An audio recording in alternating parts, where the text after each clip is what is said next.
Would you try this Chinese street food? The rocks are seasoned with chili, garlic, purple perilla, and rosemary. The dish is known as suodiu, meaning suck and throw away. The dish goes for 16 yuan, $2.30. So I guess you could say we've hit rock bottom?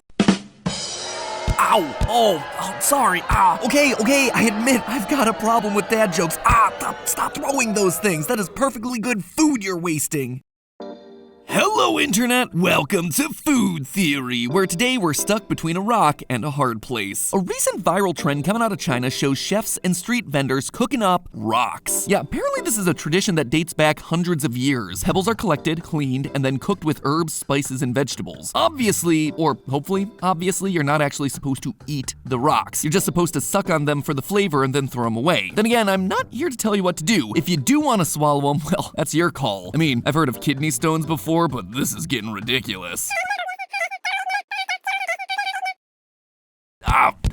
Okay, I'll stop with the bad dad jokes. You guys are just stone cold. So what prompted the internet to start gnawing on gneiss? Well, stir-fried rocks, or more appropriately known as suodiu, that's too French, suodiu. Please have Google pronounce this one for me. Suodiu. Yeah, there we go. Originated in the Chinese province of Hubei, a province often referred to as the land of fish and rice. Though there's very little written record of this thing, we know the dish was invented by boatmen who took little rocks off the bottom of rivers where they'd collected sediment and natural flavoring from the wildlife in the water. Yeah, you heard that right. We're talking about the natural flavors of whatever the heck was lying down at the bottom of the river. Over time, these river stones just naturally developed a fishy taste that was then enhanced when you fried the rocks at a high heat. Smother them all in sauce, garlic, ginger, veggies, and fats to absorb the rock's flavor. Then you suck on each one to get that aromatic seafoody taste. TikTok lately has been on fire about these things, and for a number of reasons that you can probably guess. The first obvious one being that it's not every day that you see street vendors pancake flipping pebbles for the tourists. I've actually been to the street markets of Beijing and Shanghai, but this would seriously stand out among the crowd. Besides just being unusual though, the bigger question on people's minds with stir-fried rocks is why? Why is this a trend at all? Is this real? Are people being serious about this? And if so, could this food trend actually have itself any sort of staying power? Well, the answer to all these questions is a resounding yes. And not only could stir-fried rocks be around for a long time, you might just be looking at the next high-end, exquisite food craze that's about to sweep the globe. Yeah, sweep the globe sounds like it's a bold claim from some guy on the internet and some rocks frying in a pan. I get that. You might even be saying, Matpat, that's impossible. Do you even know where this dish comes from? And yeah, I do. What a great segue to give you a little bit more exposition. As you might imagine, stir-fried rocks not really at the top of everyone's menu. Unsurprisingly, they were originally only consumed by fishermen in the Hubei region when there was literally no other food options available, which makes a lot of sense. You only start eating rocks as your absolute last resort. This also happened in a pre-industrialized era, and when motorboats eventually came to Hubei, it quickly reduced the chances of boatmen being stranded without supplies, at which point the dish just largely faded to obscurity. As far as the modern revival of stir-fried rocks goes, reactions to this thing online have been varied. From all the lulls about getting your rocks off, This is ridiculous. No thanks. I don't know. But this is not a food. to people having strong reactions to TikTokers exploiting this dish for clout, since it was actually a dark part of China's history with famines. Now, I'm not here to theorize about the dish from any kind of local perspective. We're just here to talk about what makes it unique and what makes it the latest in a long line of popular food trends. You see, it turns out that this dish could be an incredibly interesting food to watch over time now that it's re-entered public awareness, specifically because of its history as a famine food. Yeah, that is a real food category. It includes dishes that have originated in countries all across the globe in moments of extreme hunger or food shortage. And while it sounds weird, hang with me, because these are some of the most ingenious, creative foods on the face of the earth. They also happen to be some of the most expensive. Just to be clear here, I don't mean survival foods like the cans of creamed corn stored down in your mom's garage, or those 200 gallons of potable water that your Uncle Steve keeps in his nuclear bunker. These are foods that people have made or foraged for when they've been stuck for long periods of time in really inhospitable places all across the world. The thing about these foods is that weirdly, many of them won't sound like famine foods when I start listing them off. A lot of them will seem just like regular food that you've seen on menus pretty frequently across the US. For instance, you can probably guess that Irish people had to forage to stay alive during the Irish potato famine in the 1800s, but you might be surprised by one of the major famine famine foods that they discovered through this process. Seaweed. Nowadays, you'd never bat an eye at seeing seaweed show up at a high-end menu or a sushi bar in the US, but at the beginning of the 1800s, Europeans had no context that this could be used as food. Another example, during the last humanitarian crisis in Cambodia, Cambodians ate scorpions and tarantulas to survive because they sometimes had nothing else to eat. But you've probably heard of those before. In fact, you might have seen scorpions and tarantulas for years on travel shows like Bizarre Foods with Andrew Zimmern, since they're now considered a delicacy in all of Southeast Asia and are widely available at the local street markets, the same type of street markets where we see stir-fried rocks. Think the US is exempt from all this? Think again. The indigenous Algonquins from the region that's now the US Northeast were known for eating pine tree bark in the winter when they ran out of food. Nowadays, restaurants in that region offer spruce tips in their expensive dishes. Spoiler alert, it's weird, it's very floral, it's not great, but hey, it's there, it still lives on, and it's expensive. And you'd probably think nothing of seeing cactus fries or mushroom burgers on a menu in the US, but cactus and mushroom, again, were originally consumed only as a desperate last resort and weren't originally considered to be food. And this, friends, is just the tip of the iceberg. Nowadays, a massive number of expensive food was all once food for the poorest members of society. Lobster, once considered to be the cockroach of the sea, these things now go for hundreds of dollars around the world. Oysters, literally the snot rocks of the ocean, now perched on top of golden seafood platters and showered with money. So what the heck is happening here? How did these foods go from, well, I'll eat them because I have literally nothing else to eat, to a national treasure that costs hundreds of dollars? Well, there are a few schools of thought for this, and let me be clear, this isn't some sort of new revelation. Economists and food scientists alike have studied this phenomenon for decades. They have a few theories, food theories of their own on why the shift happened. The first is a nutritional cause. Sometimes desperate measures get people to put things in their mouths that they wouldn't normally, and in the process they accidentally discover something that's really good for you. Way to go, humanity! Look at us, blind squirrels just accidentally finding a bunch of nuts. So, while you and my 5-year-old might not believe that mushrooms should be food, the fact is they're high in vitamin D and the B vitamins, and that might be hard to get from other sources depending on where you live. Same goes with things like cactus, which is full of fiber and vitamin C, insects, which are full of protein, seaweed, which is easy to get, cheap, and a solid source of antioxidants. But there's another big factor at play here. The other phenomenon that's elevating all these famine foods appears to be something that's been roughly termed the cost of authenticity. In recent decades, food has gotten much faster. It's gotten much more convenient. It's also gotten a whole lot more blurry when it comes to what's considered authentic. Since the rise of fast food and a whole lot of who asked for this fusion dishes, it's felt harder and harder to get real food from the real places that they originate. In a lot of areas of the world where famine foods came from, the dishes were invented because people had barely anything to eat, but they did have another resource available to them: time. They had enough time to forage. They had the time to hunt for that one obscure thing in their environment that they could eat. They had the time that was necessary to get every last molecule of nutrition out of that ingredient. A great example of this is bouillabaisse from France, which started as a poverty broth made from fish scraps. Fishermen would literally take the fish scraps and guts that were left over at the end of the day and make it into a soup by boiling it for just a heck of a long time to get the most flavor and nutrition out of it. Today, bouillabaisse has evolved into a major delicacy. It can run you $75 at a real authentic French restaurant. The reason is because while now we have more money to spend on food and more ability to obtain food, we don't have the time to spend cooking dishes like this for ourselves. The only way to get a real bouillabaisse is to cook it for hours and hours. But in today's modern global society, we are time poor. So instead of being food poor, we're now entering a type of poverty where we're too busy to make the food that's considered real and authentic. Other familiar examples for you might be Vietnamese pho, another dish that can take over 10 hours to make, zuppa de pêche from Italy, paella in Spain, ramen broth in Japan, and even bread made from scratch, which we all found out the hard way back in 2020. Any of you still making bread at home now that it's post-pandemic? Almost no one is, because now that we can leave the house, we're too time poor to prioritize doing that sort of stuff for ourselves. But I hear you saying, Matpat, you dummy, stir-fried rocks can't become a delicacy. First of all, they're not good for you. They are rocks, so that doesn't meet criteria 1 of our list here. We didn't find something that was miraculously nutritious for us, we just made rocks taste like food before we spit them out again. And yeah, that is true. I hear you on that. So what about criteria 2 and the time cost? Well, it might be true that gathering rocks from a riverbed is a time-intensive process. Stir-fried rocks, probably not one of those dishes that requires you to slave over a broth all day. Just pop in the old rocks into the fryer and add a bunch of seasoning. So stir-fried rocks cannot be one of those foods that catches on because it doesn't fit either of those 2 criteria, right? Wrong. What if I told you that stir-fried rocks can go global even though they're not good for you or time-intensive? And what if I told you that this isn't the first time that we've seen it happen? Let me introduce you to a little Italian dish called pasta ai sassi, a famine dish from the southwest coast of Italy. The name pasta ai sassi means pasta pasta with sea stones. And if you think they're talking about real stones, well yeah, you'd be right. In times of fish shortages, or when rough sea conditions in the Mediterranean made it impossible to leave the shore, locals would add rocks from the sea to their pans, alongside other ingredients and oil to seep all the flavor out of the rocks so you got the semblance of seafood flavor. Over in Italy, they chose to remove the rocks before serving, so they really missed the quality rock sucking that could have been done there. Oh man, that's one of those quotes that's gonna live on and haunt me. Rock sucking. Great choice there, Matt. Anyway, just like the stir-fried rocks, the Italian version of the dish also faded from memory once motorized travel became a thing. And much like our Chinese counterpart, it didn't stay away forever. It made a comeback and is now served in the region again, but with one small substitution. The recipe still calls for rocks, except now those rocks are actually mollusks, like clams and mussels. With this one evolution from hard thing in my pasta to other hard thing in my pasta, the dish manages to get the same sea flavor. Even as someone who likes shellfish, it's pretty easy to agree that clams and mussels, they're just little mouthfuls of seawater anyway, so the dish becomes more edible while retaining the original spirit. And just like most seafood dishes, it's gonna cost you a pretty penny, a far cry from the famine food that it began as. And this is where I think stir-fried rocks are destined to find their legacy. Clearly the dish is onto something because people are literally willing to lick rocks and then spit them out just to have a taste of the seasoning and the flavor around it. It seems reasonable then that the local recipe would eventually evolve to include something else in the local cuisine that provides a similar flavor profile and maintains the integrity and meaning of the food, but doesn't involve people actually sifting through mountains of river rocks anymore. Only time will tell, but don't be surprised if in a few years, stir-fried rocks lands on a menu near you and it costs way more than all of us can afford. But hey, when it feels like all you can do is cook up a bunch of rocks, and not the good kind, that's when today's sponsor, HelloFresh, comes in to save the day. No longer do you have to worry about running out of supplies and being forced to cook with whatever rocks happen to be lying around the kitchen. No sir, friends! With HelloFresh, all the freshest ingredients are delivered straight to your door. In fact, with HelloFresh, you have 40 weekly recipes to choose from. All you gotta do is pick your favorite, set a date, and skip some stones while they deliver everything you need right to your front door. All the ingredients are pre-portioned, so all the guesswork is taken out, and all you gotta do is follow the instructions for a quick and easy homemade meal. Plus, with everything being so easy with step-by-step instructions, it's a great way to cook with the family without the kitchen spiraling into complete chaos. I'll be on chopping duty, Steph will handle the pans, and it gives us some much-needed time to catch up. No need for delivery, no need to scour the riverbeds for suitable pebbles to stir-fry. So if you want to stress less about your cooking mess, go to HelloFresh.com and use the code 50FoodTheory at checkout. That'll get you 50% off plus free shipping. Seriously, 50% off and free shipping. It is as easy as that. Once again, that is HelloFresh.com with the code 50FoodTheory. Thank you again to HelloFresh for being our sponsor in today's episode, and as always, remember, it's all just a theory. A food theory. Bon appetit.